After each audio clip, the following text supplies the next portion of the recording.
iba a haber tamaña diferencia entre La Libertad Avanza y Fuerza Patria, y hoy se vio ya una consecuencia muy muy clara en los mercados con muy fuertes caídas de los activos y una suba del dólar. Vamos a incorporar a esta conversación a Cristian Buteleres, analista financiero. Ya ha conversado con nosotros en Sí, claro. algún momento de este año. Ya recuerdo en algún momento de tensiones financieras, con toda seguridad no tan tensas como lo que hemos visto en estas últimas horas, así que lo vamos a incorporar, vamos a saludarlo. Cristian, ¿cómo estás? Acá Mariano Wender y Joaquín Mújica Díaz, te saludamos. ¿Cómo estás? Buenas noches, Mariano y Joaquín, gracias por llamar. Cristian, una primera impresión tuya respecto a la reacción, la respuesta del mercado a lo que sucedió el domingo. ¿Estaba dentro de lo que uno podía esperar? Porque se recortan ahí varios escenarios. En términos de bonos, acciones y riesgo país, una caída muy muy fuerte, un desplome muy fuerte, presión sobre el tipo de cambio, quizás no tan fuerte como la esperada, pero evidentemente hubo una reacción. ¿Qué es lo que viste vos? Sí, bueno, me parece que sí que fue una reacción lógica porque no estaba en el escenario, digamos, descontado en los precios, una derrota tan abultada por parte del kirchnerismo o del peronismo. Y además ahí hubo un error, me parece a mí, uno de los tantos errores no forzados que viene cometiendo el gobierno, que fue elevar la elección con esas frases, viste, de libertad avanza, o el caos, todo ese tipo de clima que fueron generando, que el precio suba de la elección y de su resultado, y como, bueno, el mismo no fue el esperado, tuviste esa reacción. El dólar, la verdad es que se comportó mejor al resto de los activos, porque si bien había arrancado realmente bastante mal, fue de peor, o sea, de menor o de mayor a menor, ¿no? Fue bajando durante el día. Sobre el final parece que hubo algo de intervención, se habla de unos 35 millones de dólares. La verdad, ahí tenés otro error, ¿no? De eso, de no comunicar fehacientemente, que sea un dato oficial, que es lo que hace o deja de hacer el Tesoro con sus intervenciones. Lo cierto es que parecería que había unos 35 millones de intervención para hacerlo bajar un poco más sobre el cierre, pero la realidad es que ya durante el día te había mostrado una mejora a medida que las operaciones se iban haciendo. Esto es un partido largo, hoy fue, digamos, el primer tiempo, ¿no?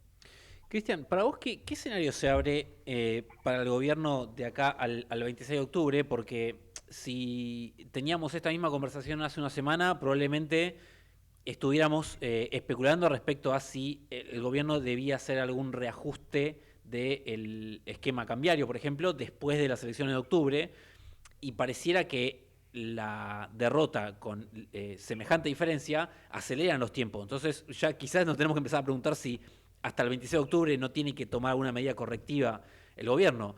¿Vos observás que así como están las cosas, el gobierno pueda sostener este esquema hasta las elecciones legislativas?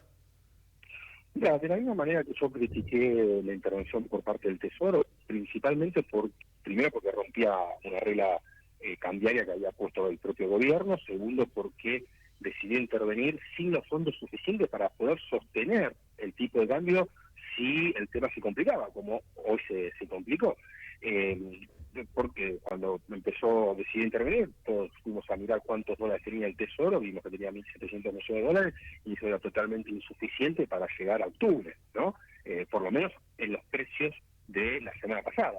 Los precios de la semana pasada, la verdad que 1.700 millones no alcanzaban. El propio viernes hubo un volumen de negociación de 560 millones de dólares y el Tesoro puso la mitad, 280 millones de dólares lo puso el Tesoro. Entonces claramente no iba a llegar.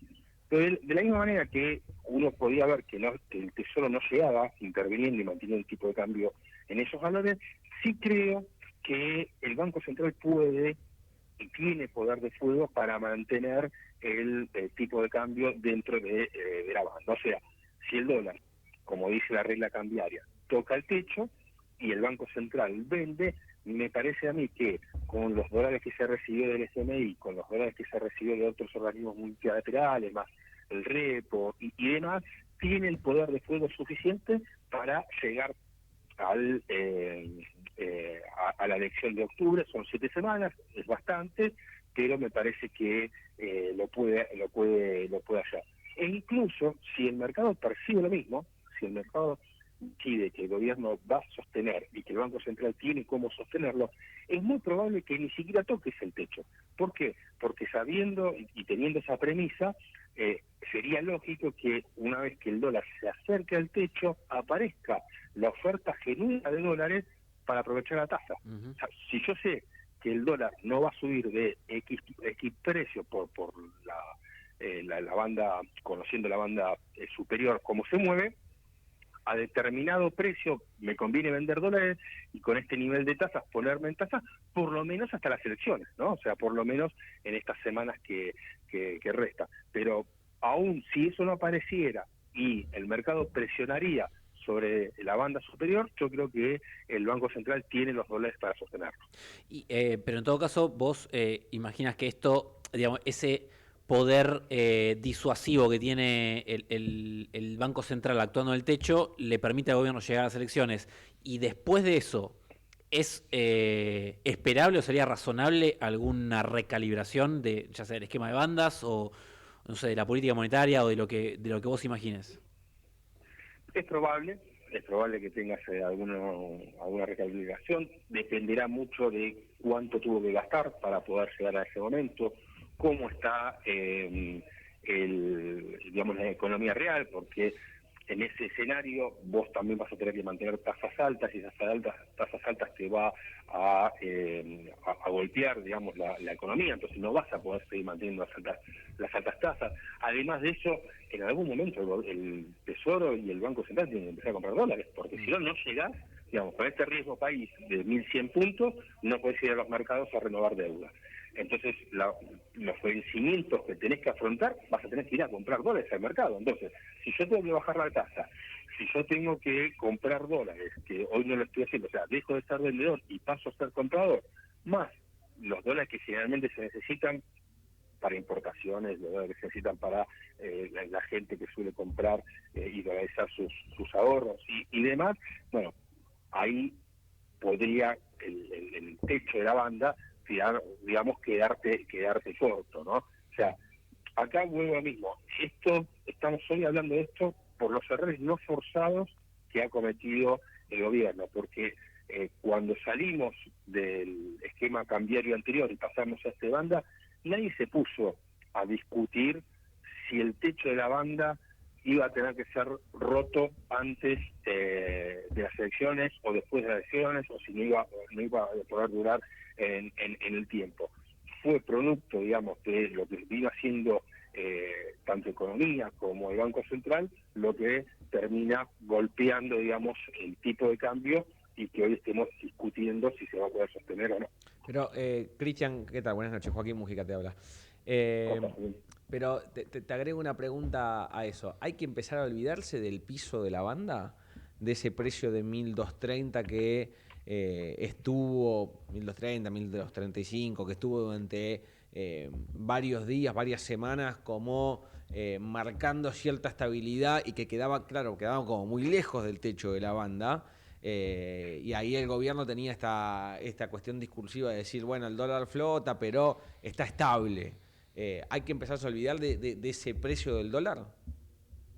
Sí, yo creo que el piso de la banda va a ser algo testimonial, no creo. O sea, si no estuviste en el piso de la banda en los meses donde estacionalmente Argentina tiene una mayor oferta de dólares, que cuando tenés la cosecha gruesa, la liquidación y demás, no lo viste en el piso de la banda en ese momento, ahora olvídate, o sea, no veo chances de que el dólar pueda ir nominalmente de vuelta al piso de la banda, ni mucho menos. Las condiciones cambiaron y, como te digo, o sea, se te pasó el tiempo, ¿sí? Y hoy vas a tener que pasar de ser vendedor a ser comprador del Estado, hablando del Estado, ¿no? Esa mayor presión compradora obviamente te aleja ¿no? Sobre el techo sobre el piso de la banda, y yo creo que no lo vamos a volver a ver. Lo más probable es que de acá hasta 7 semanas, el mejor de los escenarios, que el dólar se va a mantener entre 1.350 y el techo de la banda, en el mejor de los escenarios. Si la cosa se complica un poco y lo vas a tener más en los 50 pesos anteriores a ese techo o presionando sobre el techo. Ahora, si entramos en esa etapa, y en 7 semanas tenemos al dólar presionando sobre el techo, empieza como la psicosis del precio del dólar, que por ahora el gobierno la venía evitando, ¿no? Esta cuestión de hasta dónde va el dólar, si pasa precio o no pasa precio, cómo pasa precio en el mes siguiente. Se empieza a dar toda una discusión política alrededor del precio del dólar. Sí, tal cual. Coincido 100%, me parece que sí. A ver, si el dólar toca el techo, todos vamos a hacer lo mismo que hacíamos con el Tesoro, a ver cuántos dólares tiene, cuánto tenía que gastar, hacerlo con esa misma cuenta con el Banco Central. Y encima, ya te digo, digamos, sumando a esas ventas que tiene que hacer el Banco Central, lo que sabemos que va a tener que ir cancelando de deuda, ¿no? El gobierno en estos meses tiene que cancelar deuda, de acá al 10 de julio tiene que cancelar cerca de 7.000 millones de dólares de deuda. La mayor parte del 10 de julio, no, perdón, del 10 de enero. La mayor parte es en enero, que son unos 4.600 millones de dólares, pero, digamos, en el medio tenés igualmente unos 2.600 millones de dólares a distintos organismos internacionales que hay que pagarle, y bueno, todo eso te resta, ¿no?, de los dólares, y claramente un dólar pegando en el techo de la banda y el Banco Central teniendo que vender, te genera un clima bastante feo para todo lo que es la economía, e incluso también, como bien marcas, para la inflación, de ver cuánto de estos precios se termina trasladando al dólar. Por más que tengas una caída de la actividad, siempre algo se te va a filtrar. Cristian, para vos, ¿cómo puede hacer el gobierno para salir de esta encrucijada en la cual necesita, convalidar una tasa de interés enorme, muy grande, muy por encima de la inflación, para evitar que haya pesos sueltos y que presionen al tipo de cambio, pero al mismo tiempo asumiendo un costo muy alto en la actividad económica? Ya en las expectativas del mercado, según el Banco Central, ya hablan de una caída de la economía directamente en el tercer trimestre del año. Posiblemente eso se pueda arrastrar al cuarto y ya tengas un escenario técnicamente recesivo. ¿Cómo puede salir para vos el gobierno de ese equilibrio que quedó muy, muy frágil entre una tasa muy alta, un dólar, en el nivel que está, y una actividad económica muy, muy fría, muy tímida? Mira, vos, la realidad es que acá hubo una decisión de política económica que tomó el gobierno, que fue llegar a las elecciones con el dólar lo más tranquilo posible.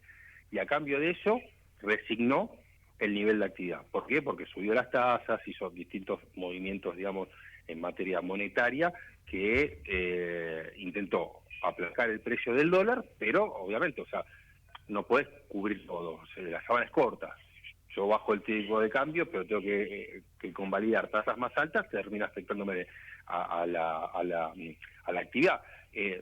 Ahí fue una decisión de política económica que tomó el gobierno. ¿Cómo se da vuelta a eso? Y bueno, haciendo exactamente la política contraria, ¿no? O sea, bueno, no convalidar tasas más altas. No convalidar tasas más altas significa capaz no renovar el 100% de la deuda, dejar pesos en el mercado, que esos pesos te bajen la tasa, digamos, te vuelvan a activar la actividad, pero el costo de hacer eso es saber que te pueden presionar más sobre el tipo de cambio, ¿no? O sea, lo difícil en la economía, ¿sí? Y el trabajo que hay que hacer de forma constante es intentar buscar ese equilibrio.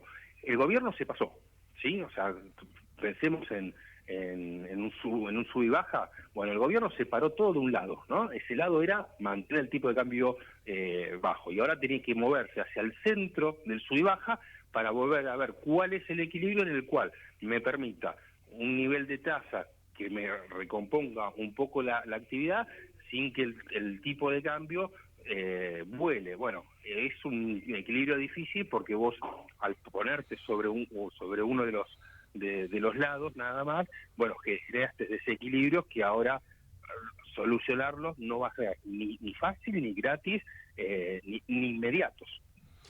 Cristian Buteler, analista financiero, gracias por tu tiempo, tu análisis con nosotros. Un abrazo grande.